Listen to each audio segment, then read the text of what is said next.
So today we are going to see about the commonly used experimental animal and animal house. Now in case of the commonly used experimental animal and animal house, what we are going to see. Now in case of the animal house, whenever we are talking about the animal house, uh, it should be according to the guideline of the CPCSCA, and uh, there is a particular committee of the who will look after this animal house, and there is a particular committee who will going to check that all the experiment or supervise all the experiment going to happens in the animal house. Now in the commonly used experimental animals, whenever we are talking about that, different types of the animals are there. For example, this is the rabbit. Now in case of the, whenever we are talking about the rabbit, generally they are the 2 to 3 kg of rabbit, and they are very useful for the pyrogen testing. Other than that, you can say that different parts of this rabbit, for example heart, aorta, duodenum, ileum, these are the things that we can use in the experimental purpose. That means bioassay, different types of the bioassay. As well as you can say that we can use this rabbit into the to evaluate the action of the atropine also. Next one is the rat. Now, whenever we are talking about the rat, these are the experimental rat, not the normal rat. And this rat generally size is 150 adult rat to 200 gram. And this is the mostly used useful animal in our experimental pharmacology.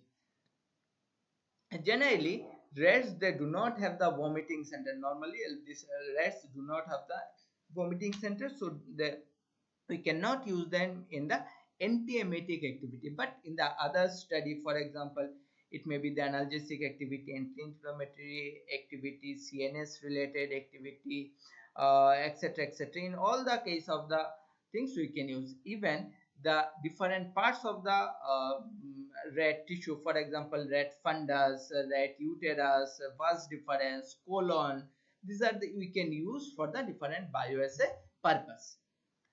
Next is the mice. It is the smaller size, generally 20 to 25 gram in case of the adult mice. Now, in case of this mice, they are mostly used into the experimental pharmacology. We can do the toxicity study, antiemetic activity, chemo to buy. You can say that to evaluate the activity of the chemotherapeutic agent, of CNS active agent, then analgesic activity, anti-inflammatory activity, etc., etc. And of course you can say that they are used into the bioassay of insulin also. Now coming to the guinea pig. Now guinea pig, again it is 400 to 600 gram general weight of this thing, and they are very sensitive to the histamine, so we can bronchodilatory activity of the drug we can evaluate using the uh, uh, this guinea pig. Other than this, different parts of this guinea pig are tissues are very sensitive and useful to the bioassay, like ileum type of the things. It is the antiplasmotic activity. We can use trachea, heart, they are sensitive to the histamine, so bioassay of those we can use. Other than this, we can use for the dermatological study also.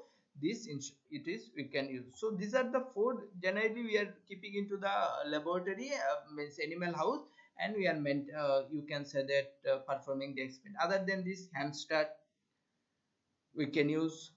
And then dog and monkey. Now dog and monkey, it is comes under the large animal group. Clear? Large separate permission of CPCSCA is required for this. So this is the large animal experiment. For the large animal experiment we are performing. So dog also it is there, and as a primitives, monkeys are can be used. Of course these are the very latest stage of the study. When rodents, in the rodents they will show the activity, that time we are going to see about the this effect of the drug on those animals. So let in the next we are going to see about our animal house.